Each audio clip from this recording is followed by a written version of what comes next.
Let's take a look at the Final Four in the West. We already saw Game 1 of the Timberwolves and Spurs. Ant-Man came back, and despite the fact that Wemby had a triple-double and 12 blocks, setting an NBA playoff record, they got the win. They stole one on the road, and we're going to see Game 1 of the Lakers and Thunder. Tip-off is set for 8:42 on NBC and Peacock. So let's dig a little bit into that game. Lakers looking to make it to the conference finals for the first time since 2023, but I want to start with OKC. Listen, they got a sweep against the Phoenix Suns. 4 games, never looked like they were down and or out. Are we talking about a situation where they're going to win 8 straight games and then make their way to the Western Conference Finals, T-Mac? I mean, this is the defending champs we talk about, a very confident group that's on a mission to win another title, have the 2-time MVP on their team. It's just going to be very hard for the Lakers to stop SGA and the gang. I mean, when you talk about the depth that they had that the Lakers don't have, I don't know how you match up with these guys, because the OKC, the guys on their bench, they could come in for 25, 30 minutes, but how they play is really not that much of a drop-off when you're talking about the bench coming in for the starters. So with that being said, the Lakers cannot match up with that. They have to almost play a perfect game to beat these guys, and I don't know if they have the personnel for that. And if you're OKC, you come out and you send a message. You let the Lakers know. You send a message like, hey, guys, don't play around. Welcome to the second round, but not against us. But can take care of business. Can somebody say what the average number was in 15. 15 They're in the regular 15-point season? dogs, yeah. Okay. That's the largest, I think, dog that LeBron James has ever been in a playoff game. He's 41 years old, okay? And he's played in 299 of these. And so down bad going into it. But it's because it's OKC. I mean, this is a team that hasn't shown too many warts throughout the regular season. They don't have that many holes in their game. And in their system, offensively, defensively, it's not that many holes.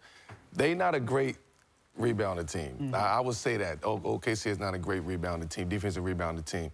When you talk about what I think the Lakers could do, and we said it's not that many things, but I think Austin Reeves have to hunt. He got to go hunting out there. He have to look to score the ball. He have to be aggressive offensively.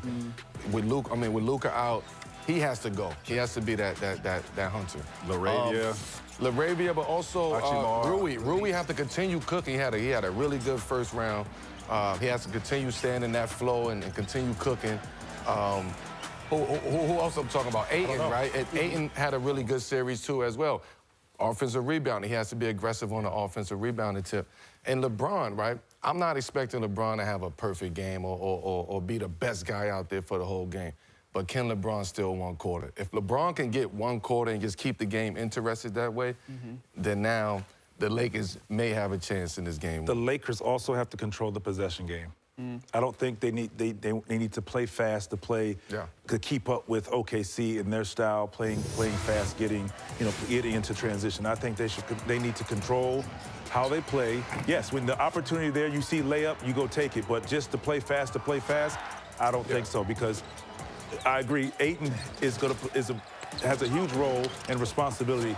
Can he create extra possessions for the Lakers to give them more opportunities? Ayton's going to have to play out of his mind in this series. Like, you're going to have to ratchet up a little bit more. And that's with everybody, to compete against this team, because they're going to come at you, and they don't care if it's a 25-point blowout. They're not slowing down. They're going to continue to execute and keep coming downhill and getting at you and passing that ball out, knocking down threes.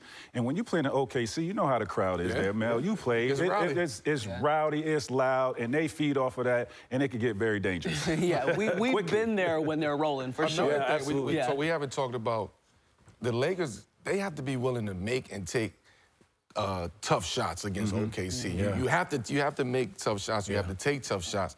They're going to have to be willing to live with those tough shots from Austin, from LeBron, from everybody else, because they're going to force you, the Thunder's going to force you into taking tough shots. This is what the OKC do. They sit in the paint, they sit in the gaps, they steal, and they run out off of your turnover. So if you're taking a bad shot, if you're turning the ball over, OKC is going to kill you with so that. I know we laugh and joke about, you know, how this series is lopsided, but I do want to give JJ and LeBron an opportunity, a chance. I just want to see their basketball acumen, right? Because they are smart basketball players and they understand the game. So I want to see what that game plan is, just like he did with the Houston Rockets, right? He came out with a game plan, it worked for him. So I want to see what he's going to do.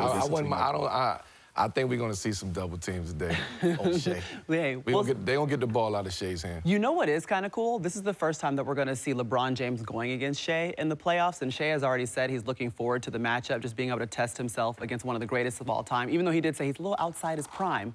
But it's fun, and I'm like, not Shea having an edge. He's created like another little edge for himself. Yeah. I'm just like, it's going to be 40 buckets today. It's going to be 40 for Shea in game one. All right, you can catch LeBron James and the Lakers taking on SGA and the Thunder over on NBC in game one of the Western Conference semifinals. Our pregame coverage, we're going to be with you all night. That starts at 8 Eastern, okay? Tip-off set for 8:42 in Oklahoma City. All you got to do exactly is go to 8:42. Don't be late. All right, let's go to Detroit. Please and thank you. And check in with Noah, Grant, and Robbie Hummel. Hey, guys. Welcome to NBA Showtime. There they are. Hey, what's happening? I'm glad to hear that you guys are pulling an all-nighter. No load management in the studio. Per usual, these guys have been working their tails off all playoffs.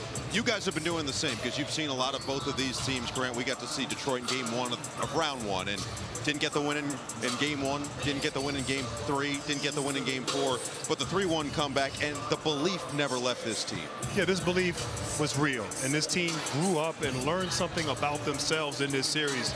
The confidence that comes with the back against the wall, knowing they can do anything and get anything done is great. But now they're going to have to pivot, move on, get ready for an experienced Cleveland team who's been in this position many times before. It's a Cleveland team, Robbie, that you got to see in the first round against a Toronto team that most people didn't expect to give them much of a challenge. Instead, it went to 7 games. Similarly, it wasn't a 3-1 comeback to get to that game 7, but similarly, it feels like they're taking a lot of confidence from the way they pulled it out. Yeah, and it was a bit disjointed in that first round for this Cleveland team. The funny thing is you listen to both these coaches talk and they say, we're better for it. Well, we're going to see here in round 2 who really is better for it. Jared Allen, absolutely phenomenal in that game 7.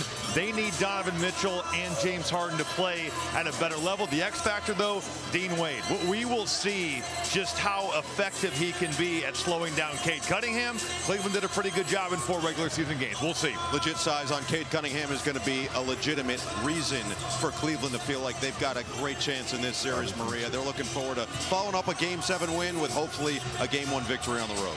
All right, appreciate it, guys. No load management here. 4 straight nights in the studio. Okay, we get it done. Donovan Mitchell, listen, he scored at least 30 points in an NBA record 9 straight game 1s. We'll see whether or not he's got 30 buckets for us here tonight as we get you set for tip-off between the Cavs and the Pistons.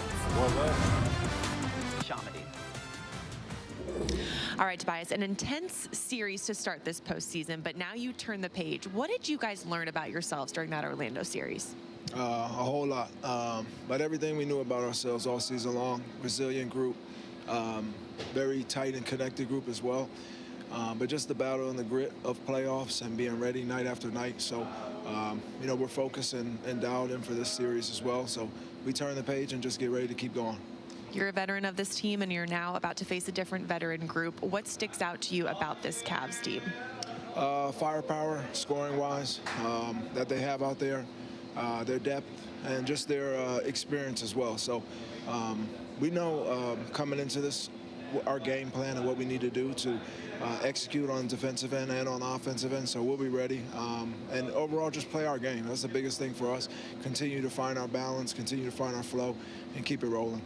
Coach Bickerstaff, your teammates are not shy when they talk about how much you mean to this team, this organization. Is this the role you envisioned for yourself when you came here to Detroit? For sure. I mean, you know, it's a blessing to be a part of this group with these guys. And it's a, you know, full circle moment of just being back here as well. Being with these guys, seeing their production, their growth throughout the year, and being a veteran presence for them. But they give me a lot of life as well. Like, they're young, but, you know, they always got something to say all the time. And whether it's advice off the floor, on the floor, I embrace all of it. I truly enjoy being around them day in, day out. You like being called Unc? I don't, but I just embraced it.